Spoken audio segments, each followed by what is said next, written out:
Hello les comicsophiles, je reviens pour mon quatrième numéro, comme les 4 fantastiques.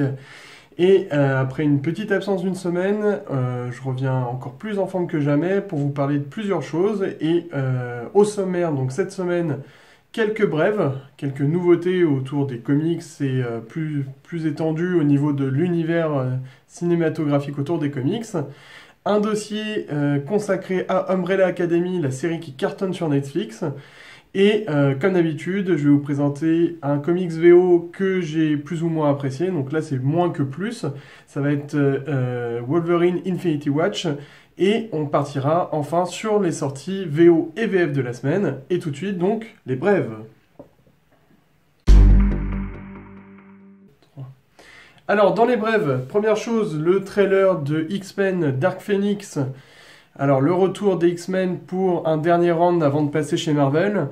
Alors, le trailer est vraiment pas mal. Je suis toujours un peu dubitatif sur Sophie Turner en Phoenix, mais bon, on verra ce que ça donne. Franchement, les images ont l'air plutôt belles, les effets pas mal. Donc, on attend quand même ce nouveau X-Men avec impatience. Donc, à voir. Dans les autres événements, Marvel a teasé un nouvel événement Carnage.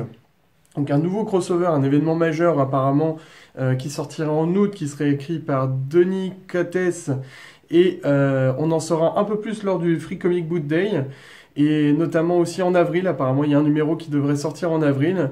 Donc espérons que cet événement finalement ne tourne pas au carnage. Et enfin, il y a encore le report de New Mutants qui a été annoncé, donc là encore pour des raisons obscures, et le film Flash qui se précise.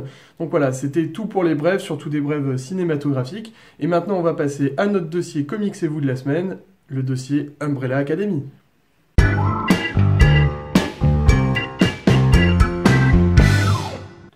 Donc on va parler avec un peu de retard de la série qui cartonne en ce moment sur Netflix, Umbrella Academy. Donc vraiment, elle dépasse toutes les attentes. Donc c'est une série qui est sortie le 15 février dernier, donc qui est sortie sur la plateforme Netflix, avec notamment la très jolie Ellen Page.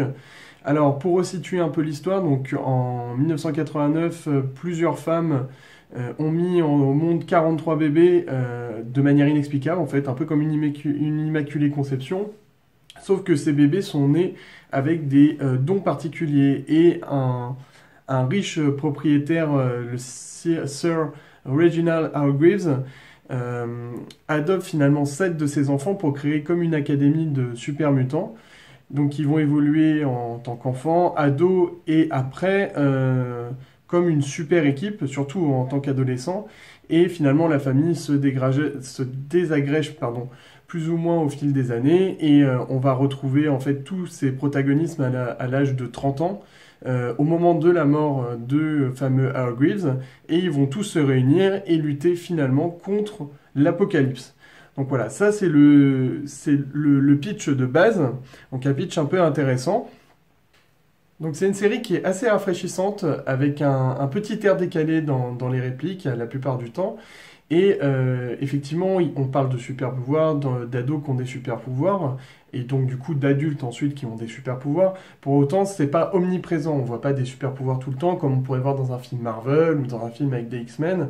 C'est quelque chose qui reste assez ponctuel et bien amené finalement quand il y a l'utilisation de ces pouvoirs. Et on voit même que certains personnages ont du mal à utiliser ces pouvoirs-là. Donc vraiment, à ce niveau-là, l'histoire est bien écrite et bien faite pour pas que les pouvoirs sont omniprésents et pour montrer que finalement c'est une série qui s'attache autant bien sûr à l'aspect pouvoir mais aussi à l'aspect relationnel des personnages. Et c'est finalement ça qui est intéressant, c'est les relations que vont prendre les personnages entre eux, entre cette famille qui est complètement désunie, entre ces 7 enfants qui ont été éduqués ensemble mais qui n'ont finalement pas les mêmes parents, pas les mêmes attentes non plus dans la vie. Et on aurait pu craindre un moment, notamment dans le premier, deuxième épisode, que les personnages tombent dans le cliché, notamment pour Klaus, qui est qui est l'un des 7 enfants. Et finalement, il n'en est rien parce qu'on s'attache finalement à chaque personnage et on va un peu plus loin et on comprend finalement le tableau de chaque personnage qui est peint lors des premiers épisodes. De plus, il y a donc ce véritable côté décalé, ne serait-ce que par le personnage de numéro 5. Numéro 5, c'est un ovni, c'est quelque chose d'assez marrant. Moi, j'ai adoré numéro 5, tout comme Klaus, bien sûr. Et le personnage aussi qui est interprété par Mary J. Blige. Voilà, c'est vraiment juste rien que pour ces personnages-là, on s'attache vraiment et c'est important de voir cette série. Et finalement, ça apporte un brin d'humour, ça donne du liant et ça sauve un peu le côté dramaturgique de certaines scènes parce que là, on tomberait un peu plus dans le pathos et finalement, c'est agréable. Finalement, le scénario arrive habilement à mêler histoire d'action avec querelle de famille et de cœur, parce que la famille Umbrella Academy a ses secrets comme toute famille, et c'est justement ça qui fait qui est intéressant de voir ces interactions, ces secrets qui sautent à la tête de chaque personnage, et de voir les interactions entre eux, et de comment ils arrivent à se sortir de cette situation familiale dramatique. Ce que je regrette un peu, c'est que la fin est très attendue, l'histoire est bien menée, hein, certes, il y a des choses très intéressantes, il y a des questions qui restent en suspens à la fin de cette série et qui sont vraiment primordiales, mais la fin est très attendue, je trouve que c'est un peu un cheminement qui était tracé depuis le début. Maintenant, il reste toujours intéressant de voir les interactions autour et de voir comment cela est amené. Donc au final, je vous recommande, si ce n'est pas encore fait, hein, de regarder Umbrella Academy, donc sur Netflix, pour le côté décalé, pour le côté rafraîchissant, et parce que c'est finalement, même si on s'y attend, c'est quand même une belle histoire. Une saison 2 est en préparation, comme je vous l'ai dit, il y a plein de questions qui n'ont pas été répondues dans cette première saison, et il va être intéressant d'aller un peu plus loin et de découvrir encore plus les personnages. Et pour les plus comics over d'entre vous, il y a les tomes Umbrella Academy, car à la base c'est un comics, qui vont être réédités chez Delcourt courant mars. Donc je vous invite à vraiment vous jeter là-dessus. Et je pense que je vais faire comme vous, je vais aller un peu plus loin parce que ces personnages m'ont intéressé et j'espère qu'on en reparlera ensemble. Donc tout de suite, on va passer aux comics VO.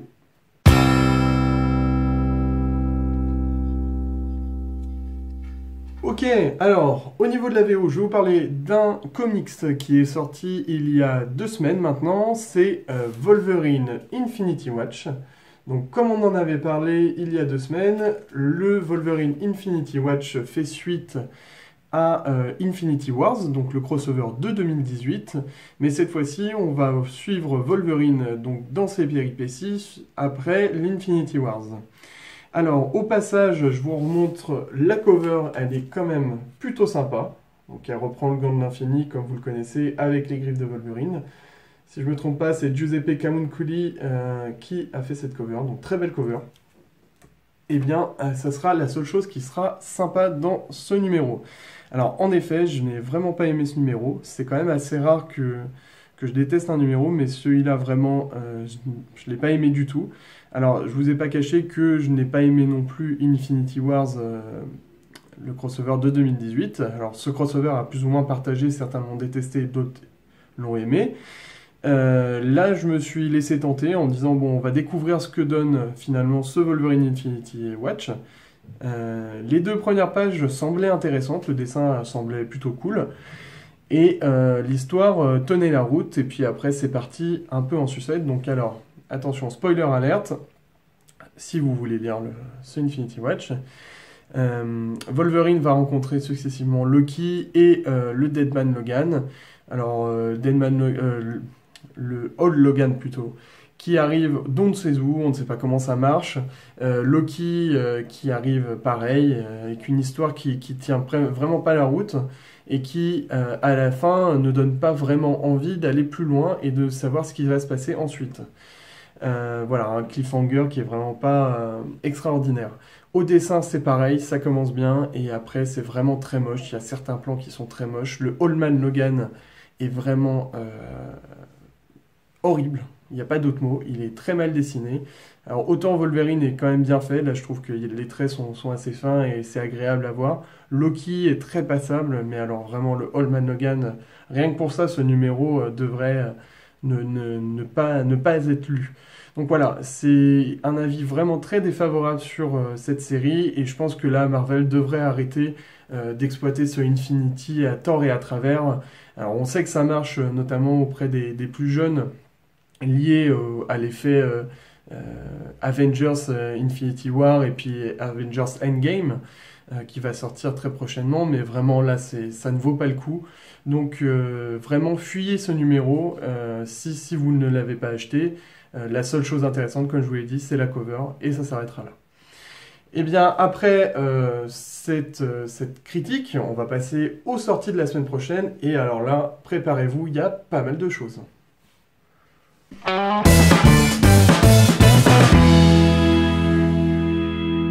Alors, dans les sorties VO, il y a vraiment pas mal de choses cette semaine. On va commencer par DC. Donc, chez DC, il y aura le Green Arrow numéro 50. Le tant attendu Doomsday Clock numéro 9. Alors, Doomsday Clock, ça prend pas mal de retard à chaque fois, mais vraiment, ça fait grandir le plaisir à chaque fois qu'on les lit. Donc, c'est le 9e numéro sur les 12. Et franchement, c'est plutôt très bon dès le début. Donc, si vous n'avez pas lu dès le début, lisez-le. C'est dans la continuité des Watchmen.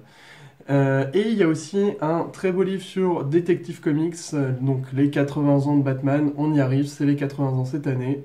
Et il y a un très beau livre qui reprend finalement pas mal d'histoires de Detective Comics, donc c'est un très bon livre à avoir. Et pour tout collectionneur de Batman qui se respecte, même si c'est de la VO, il faut se jeter sur ce genre d'occasion.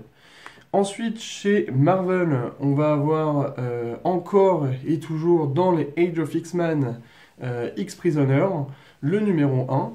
Le dernier numéro de la série limitée Black Order. Donc, les Black Order, pour ceux qui n'auraient vu que les films, c'est les méchants qui entourent Thanos dans le Avenger Infinity War. Donc voilà, c'était une série plutôt intéressante. Il y a les numéros 1 de Domino Hot Shots et de Meet the Skrulls.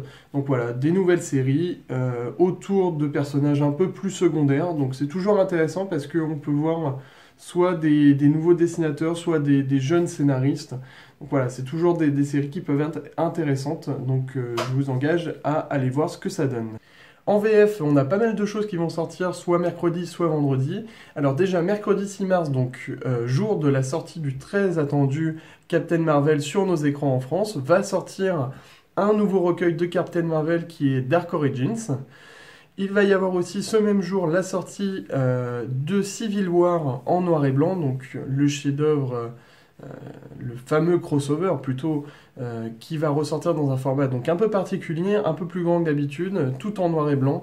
C'est vraiment pour les adorateurs de cet arc-là et plus particulièrement du noir et blanc, vraiment un élément à avoir dans sa collection. Donc je vous invite à aller l'acheter. Panini va sortir aussi de l'indé avec VS. Donc VS, c'est une histoire qui se passe sur des gens qui se font la guerre en virtuel. Ce qui est intéressant, c'est surtout que c'est dessiné par Esad Ribic. Et Esad Ribic, c'est l'un des meilleurs dessinateurs vraiment de sa génération. Donc allez voir ça, c'est très intéressant. Je l'ai lu en VO et vraiment, c'est plutôt bien fait. Et vendredi, il va sortir sous format intégral chez DC la Justice League du New 52, donc pas la Justice League qui est en train d'être faite actuellement, mais celle d'il y a quelques années, d'il y a 4-5 ans. Et c'est vraiment intéressant de reprendre cet arc-là, parce que c'est un arc qui déjà avait été plutôt bien fait, et surtout qui avait été dessiné par Jim Lee. Donc Jim Lee, c'est quand même du très bon dessin. Donc je vous invite à aller redécouvrir ou découvrir cette partie de la Justice League, parce que je suis sûr que ça va vous plaire. Et voilà, cette vidéo est maintenant terminée. J'espère revenir très vite et si possible la semaine prochaine. Si vous avez aimé, n'hésitez pas, mettez un pouce bleu, un pouce rouge, un pouce de tout ce que vous voulez. Mais n'hésitez pas à me dire si vous avez aimé et surtout abonnez-vous. Voilà, je vous dis à la semaine prochaine et portez-vous bien.